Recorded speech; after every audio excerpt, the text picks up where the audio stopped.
Salut, aujourd'hui on continue dans notre petit tour du guide complet des légumes. On va faire pas mal de petits légumes. Bon, on est maintenant au mois de décembre, donc c'est vrai qu'on va faire moins de choses à l'extérieur. Donc là, ces petits guides, gardez-les, hein, c'est des petites fiches techniques un petit peu, en format formation on va dire. Je vous donne déjà l'essentiel de ce que c'est ce légume. Alors bien sûr, tout ça, vous pouvez le retrouver dans mes fiches techniques que je vous propose sur mon site internet. En plus, ça donne un petit coup de main à la chaîne. Et là, je survole un petit peu, je vous donne pas mal de petits conseils, mais bien sûr, sur ces fiches, bon là, c'est des fiches complètement complètes, on va dire. Et tous ceux qui ont déjà participé à l'achat de ces fiches sont super contents. Donc là, on va parler aujourd'hui des pommes de terre. Donc, on cultive, c'est vrai que des bonnes petites pommes de terre. En plus, on peut s'amuser à faire pas mal de variétés de différentes pommes de terre qu'on adore. Alors, c'est sûr que pour une consommation à l'année des pommes de terre, c'est pas facile en fonction de la grandeur de votre jardin, on va dire. Mais même si vous n'avez pas trop de place, dans des grands pots, vous pouvez réaliser, c'est-à-dire cultiver des pommes de terre sans problème. Surtout si vous voulez faire des petites pommes de terre grenaille, par exemple, avec des petites pommes de terre de couleurs, avec des chairs différentes, tout ça. Où là, vous n'avez pas besoin d'attendre qu'ils grossissent énormément. Donc là, vous pouvez vous amuser et récolter allez, quelques kilos de petites pommes de terre et puis de faire la grosse bataille dans votre propre potager. Alors, le choix des variétés de pommes de terre. Donc, il y a des pommes de terre précoces, des pommes de terre mi-saison et des pommes de terre tardives. Alors, les pommes de terre précoces, c'est ce qu'on va faire ensemble sous le tunnel. Donc, l'avantage, par exemple, de la belle de Fontenay, les amandines. Bon, moi, j'avais fait la petite Charlotte parce que c'est ce que j'avais sous la main.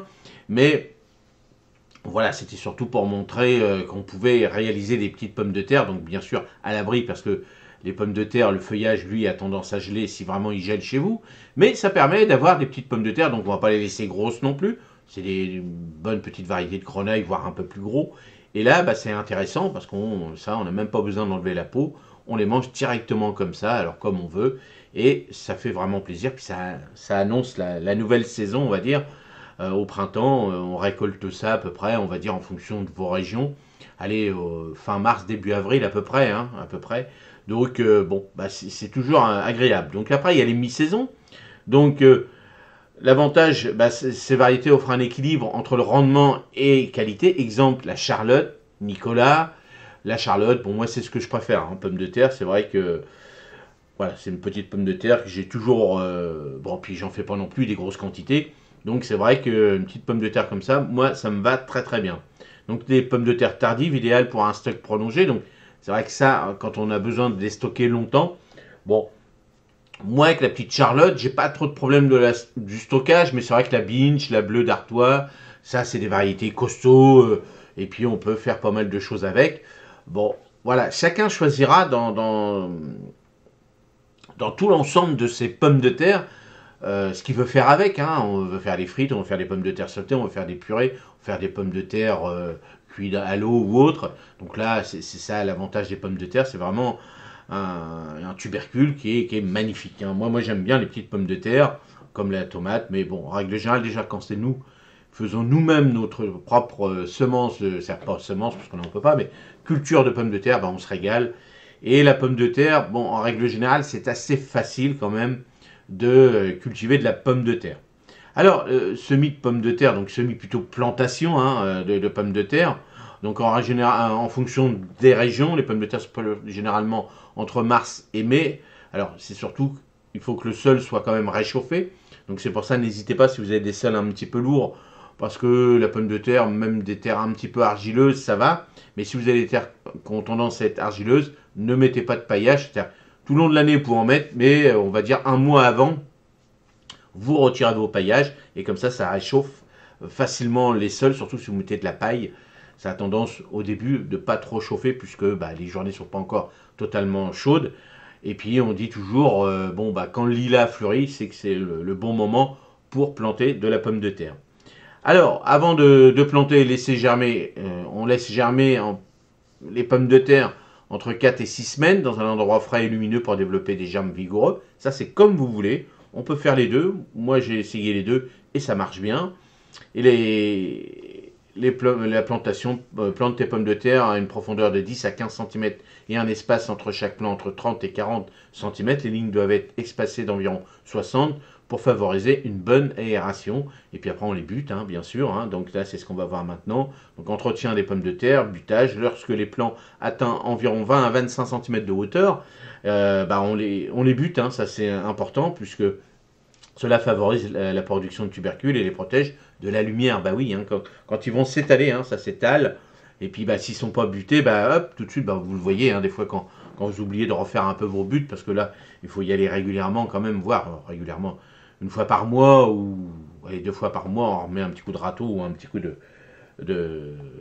binette, hein, par exemple, ça dépend de ce que vous utilisez, pour revoir un petit peu quand vraiment vous voyez que votre feuillage est important. Et là, c'est le moment où toutes les tubercules vont se développer, donc on fait attention, on regarde, bien sûr, comme d'habitude, comme tout le reste des légumes. Alors, arrosage des pommes de terre n'aime pas l'excès d'eau, donc en fonction de vos régions, bon, vous regardez, hein, en règle générale, une fois que ça est planté, on n'arrose pas, on laisse faire la nature. Traitement, donc on surveille contre le mildiou.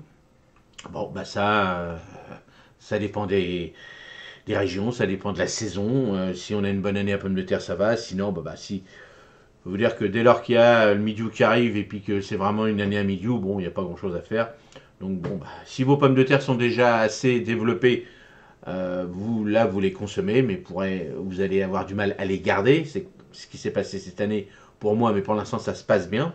Les petites pommes de terre chez moi, ils sont très très bonnes. Donc bon, voilà, ça on adapte, mais ça, on aura beau le dire chaque fois, ça dépendra de la saison qu'on a. Donc tableau mois par mois pour la culture des pommes de terre. Donc février, préparer les plants à germer si vous voulez le faire. En mars, plantation des premières variétés précoces. Bon, moi je le fais au mois de février, mais sous mon tunnel. En avril, préparation des variétés mi-saison, en fonction de toutes les variétés que vous voulez faire. Au mois de mai, donc butage des jeunes plants, donc ça on surveille à chaque fois. Au mois de juin, entretien, arrosage, surveillance du mildiou. Bon, mais ça c'est des maladies surtout, mais on surveille. Hein, là, mais au mois de juin, on a beaucoup de boulot à surveiller l'ensemble de nos potagers, l'ensemble du jardin. C'est le moment où tout pousse, tout part dans tous les sens, donc il faut surveiller si tout va bien. En juillet, récolte des variétés précoces. Bon, moi, quand je l'ai fait janvier, février, je les avais récoltées, oui c'est ça.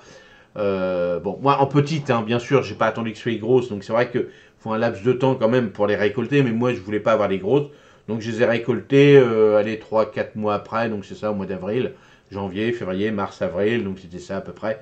Hein, mais j'avais laissé un petit peu, j'en avais même eu au mois de mai, mais après ça dépend s'il y a eu du soleil ou pas, voilà. Moi, c'est surtout pour avoir de la petite au démarrage, donc ça va assez vite quand même. Et ça vous empêche pas, vous, quand vous faites vos pommes de terre, par exemple, donc vous les avez plantées, on va dire, au mois de mai, et puis vous voyez que au bout de 2 mois, 2 bons mois, c'est déjà du beau feuillage. Et puis vous regardez, hein, au pied, si vous voulez déjà récupérer des petites grenailles, il y en a, au contraire, ça permet de développer aussi des petites qui sont à côté. Et puis de temps en temps, vous enlevez votre but, vous écartez un petit peu, et puis hop, vous récupérez des petites pommes de terre, puis hop, vous remettez de la terre, et là, vos pommes de terre, vous les arrachez pas, mais vous récupérez une petite pomme de terre de grenaille, et c'est comme ça que je fais, moi, juillet, au mois de juillet, juin, juillet, quand je fais mes grosses pommes de terre, j'ai plus de pommes de terre primeur, c'est comme ça que je fais. Donc au mois d'août, récolte des variétés mi-saison et entretien, bien sûr. Septembre, récolte des variétés tardives. Octobre, stockage des tubercules. Donc vous voyez, en fonction des variétés que vous allez utiliser. Bon voilà, hein, ça c'est ce qu'on fait en règle générale pour les pommes de terre. Donc conseil pour la récolte et le stockage. La récolte des pommes de terre sont prêtes à être récoltées lorsque le feuillage commence à jaunir. Utilisez une fourche beige pour les déterrer sans abîmer, donc ça on le sait. Stockage, conserver les pommes de terre dans un endroit frais, sombre et aéré. Éviter la lumière pour prévenir le verdissement des tubercules, ce qui rend impropre à la consommation. Donc voilà pour les petites pommes de terre.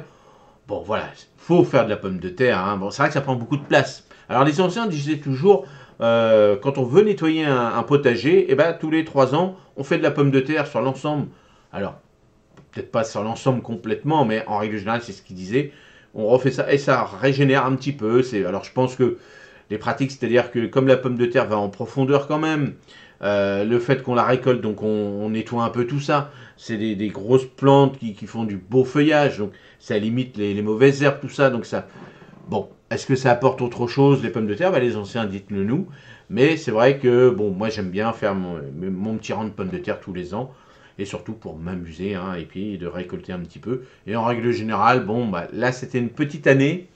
Donc là, il me reste un petit peu. Donc là, on est au mois de décembre, allez, jusqu'à courant janvier à peu près.